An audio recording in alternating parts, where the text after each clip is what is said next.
皆さんこんにちは。寺子屋忍者の岩沢です。寺子屋忍者では三田工房寺で茶道や華道の体験教室を行っております。興味のある方はぜひ概要欄をご覧ください。今日は東光堂さんへお邪魔しております。東光堂の吉岡総一郎社長へインタビューさせていただきます。どうぞよろしくお願いいたします。よろしくお願いします。それでは早速いろいろ質問させていただければと思います。はい、吉岡社長は3代目でいらっしゃるかと思うんですけれども、東光堂さんの創業から今までの、成り立ちというか、どういった形で引き継がれたかっていうのを教えていただいてもよろしいですか？このお店はですね、私の祖父が、昭和11年1936年に創業しました。でその後、場所をちょこっと、戦争の最中だったりとかは少し移動したんですけども、拠点をこの赤坂という土地に構えて、で、1959年だったかな、に、宮内庁御用達というのを拝命してですね、で同時に昭和天皇の御所であった吹上御所が完成した時に器のご用命をいただいて、納入させていただきました。でその後、赤坂を拠点にいろいろとご商売をさせていただいて、で、平成2年ですかね、今もともとはお店と住まいが一緒だったんですけども、今このような形で1階を店舗にして上をビルにしてという形になって、今日までやってます。そうなんですね。じゃあこちらにご自宅があって。そうですね。僕が中学1年生ぐらいまでですかね。一応生まれ育ちは赤坂っていうふうに言ってます。そうなんですね。こちらは建て替えをビルに建て替えをされたんですか？そうですね。その前は一戸建て。そうですね。この赤坂っていうところは今でこそ高いビルがいっぱい建ってますけど、その頃は僕がまだ子供の頃は本当に商店という名前の通り低い一軒家というかそういうお店ばかりだったんですけども、やっぱりバブルの時ですね、皆さんいろいろと建て替えられてこのような土地になってます。そうなんですね。今はね、なんか本当にビルが多くて、すぐ近くにテレビ局もあったりとかで、だいぶ違うんですね。ありがとうございます。吉岡社長は令和の時に社長になられたということなんですけれども、もともと3代目で小さい頃から、なられるご予定というか、やっぱり日本の中小企業って代々長男とか長女が継がれることが多いので、吉岡さんも小さい頃からそういった教育とかされてきたのかなと思うんですけれども、なんかいつから継ぐんだろうなとかって意識されたとかってありますか？先ほどもお話したように前は一軒家だったんですね。で当然その時に祖父母とも一緒に同居してたので、小さい時からなんとなくそういったあなたが継ぎなさいとかそういうことを言われたことはないですけども、なんとなく雰囲気というか空気感で、感じてたなとは思います。ただじゃあ両親が同じことを言ったかっていうと、両親も全く継ぎなさいとかそういうことを言ったことがなくて、なんとなく自分の中であったものが、義務感でも何でもなく、なんかスッとそういうもんなんだなっていうふうな形で自分の頭の中にあったんで、タイミングを見て入ったっていう感じですね。家業だから継ぐのが当然みたいな形で、小さい頃からそうですね、ご両親とか祖父祖母の、おじい様おばあ様の姿を見て自分も将来はこういった形になるみたいな感じで、そうですね。やっぱりあとその客商売、お客様相手の直の物を販売するっていう商売仕事っていうものに対してもやっぱ興味関心はずっとあったんで、そうなんですね。はい、その辺が合致して、いいタイミングで戻らせてもらったって感じですよね。そうなんですね。吉岡さんって海外にも留学、そうですね、大学こちらで卒業してから少し2年半約3年ぐらいですかね、行かせてもらって、でその時にこう向こうの方っていろいろと日本のこと興味持って質問するじゃないですか。そうですよね。いろんな文化のこともそうだし、生活のことも政治のことも、でその時に自分の中でこう答えられないことがすごく多くて、でその中にやっぱり和文化っていうのもあったんですよね。でよく考えたら自分の実家の仕事、家業はそういったものをに通じてるっていうのがあったんで、実際自分が将来こう会社を継いだ時にはその辺継ぐまでにそういったことを勉強して、で継いでからもよりそういうのを深く知って、で海外の方たちに直接伝えるような仕事ができたらいいなっていうのはずっと思ってましたね。そうなんですね。留学されてたのはアメリカですか？アメリカです。はい。そうですよね。結構アメリカだと禅とかってすごいブームというか、長くだと思うんですけど、皆さんすごく興味ある方多いと思うんですけれども、なんか質問とかってどういう質問が多かったんですか？それこそ本当にまだ侍いるのかっていう話から始まって、こっちがと思うようなことも聞かれましたけども、じゃあ実家の仕事がこういう和食器を販売してるんだって話をした時に、食文化のこととかよく聞かれましたよね。今でこそ向こうではお箸をちゃんと使う外国の方すごく多くなりましたけど、そのお箸の使い方どうやるんだとか、なんで日本人はこう器を手に持って食べるんだとか、そうですよね。そういったことを、ただそういうのも聞かれた時はどうしてだろうって疑問にも思ってはないじゃないですか。そうですね。当然それが当たり前で育ってますよね。彼らの質問を受けたことによって自分がこうそれを知る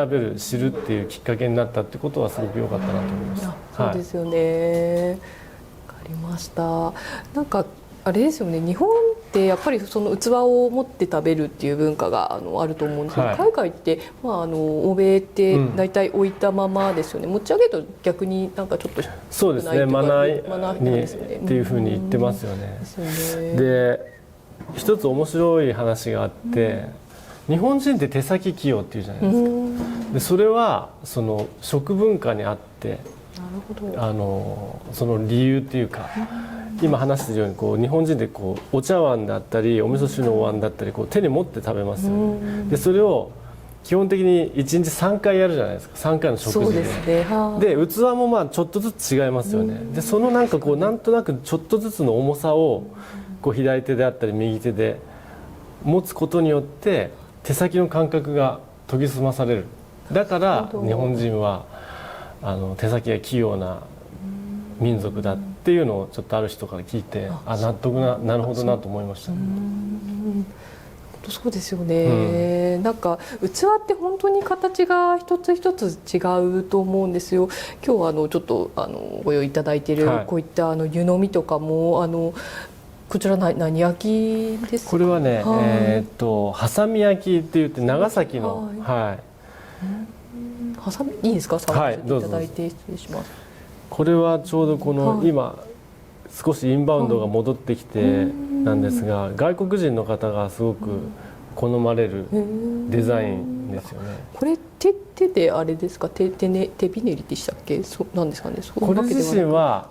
手作り風に作ってるんですよね。そうなんですね。なんか凹凸が凹凸があることによってこの手に馴染んで滑りにくいっていう。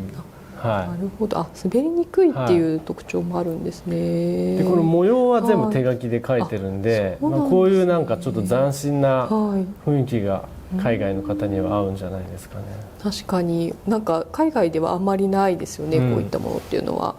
面白いですね。ありがとうございます。こちらも同じですか？そうですね、デザイン違いです。はい、そうですよね。はい、あ、じゃあちょっとまた円になってて、はい、モダンな感じがしますね。ありがとうございます。はい、おじい様の代に、はい、宮内庁から拝命されたっていうことなんですけれども、なんかいきなり拝命というかどういう経緯というか、なんかいきさつみたいなのを教えていただいてもよろしいですか？はい、まあなんかいろいろな話があるんですけど、赤坂御所が近くにありますよね。はい、ありますね。なんで昔はさっきお話したようにこう商店街にこういわゆるこう御用聞きの方っていうんですかね、がお買い物されることもやっぱ多かったみたいで、まあそういう中でこう目に留めていただいて、そういうことになったんじゃないかなっていうのは聞いてるんですけども、はい。あ、じゃあここにお店があるっていうのを宮内庁の方がご存知で、まあ素敵な器があるから、じゃあこちらのものを使わせてもらおうっていうような形で、あ、そうなんですね。そうですね。はい。じゃあなんか元々の知り合いがいらっしゃってとかそういうのではなく、そうですね。器が良かったからっていう。もう宮内庁御用達っていう制度自体は今はもうないんですよね。名前だけはありますけど、その制度自体はもう廃止されてるんで、そうなんですね。でやっぱりその許可を得るのはすごく審査がなかなか厳しい審査があったということだったんで、多分ただ紹介がいるとかそういう程度ではなかなかなれなかったんじゃないかなとは聞いてますけども、はい、だからすごくそういう意味では祖父には感謝していますよね。だいぶ違いますよね、はい、イメージというかね、すごいですよね。はい、なるほど。あ、じゃあそれを代々受け継がれてという形で、はい、そういうのって途中で変えられちゃったりとかってあるんですか？そういうのはもうなく、もうここがっていう感じなんですかね。多分何かこう適さないことがあったりとかした場合、やっぱりそういったものっていうのは、まあ、取り上げ制度がもうないので、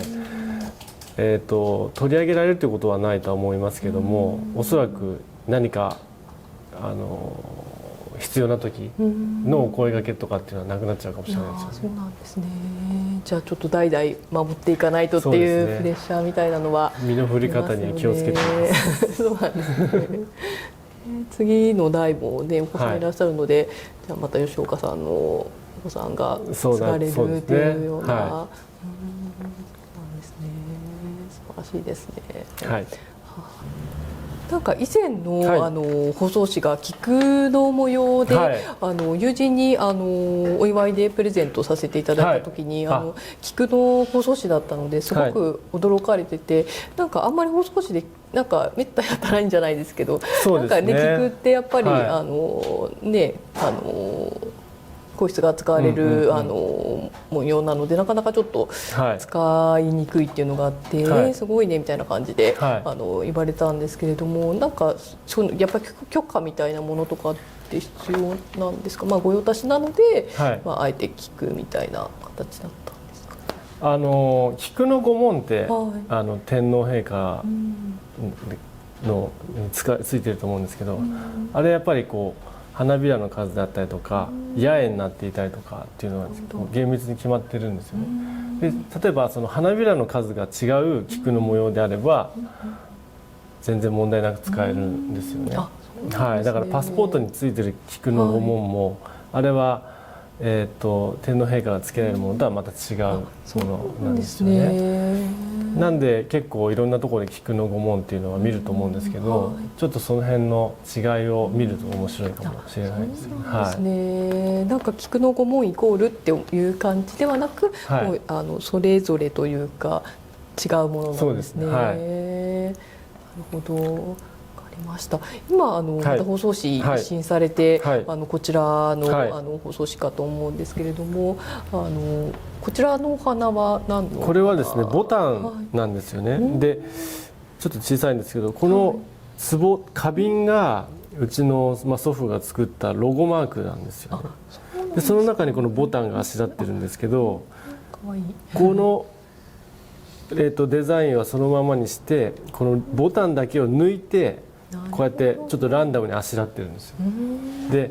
祖父は結構、菊もそうなんですけどボタンがすごく好きで、なぜかというとボタンって百花の王って、百の花の王様っていうのですごくこう高貴なお花の一つなんですよね。なので、菊も良いんですけども、今回はこのボタンにして、このようなデザインにしてみました。少しちょっとこうモダンな雰囲気も合うので、ちょっとこのアルファベットのロゴなんかも作って、外国人のお客様にも伝わるように、そんな感じで作ってみました。そうなんですね。なんかすごいね、ボタンってやっぱり中国の方とかって、ボタンと菊がやっぱり日本と中国って近いっていうこともあって、すごいやっぱり皆さん大切にされていて、やっぱりね中国の方でも王様とかそういう昔からね、宮廷内で飾られるのってボタンとか菊っていうのが多いですよね。そうですね。ありがとうございます。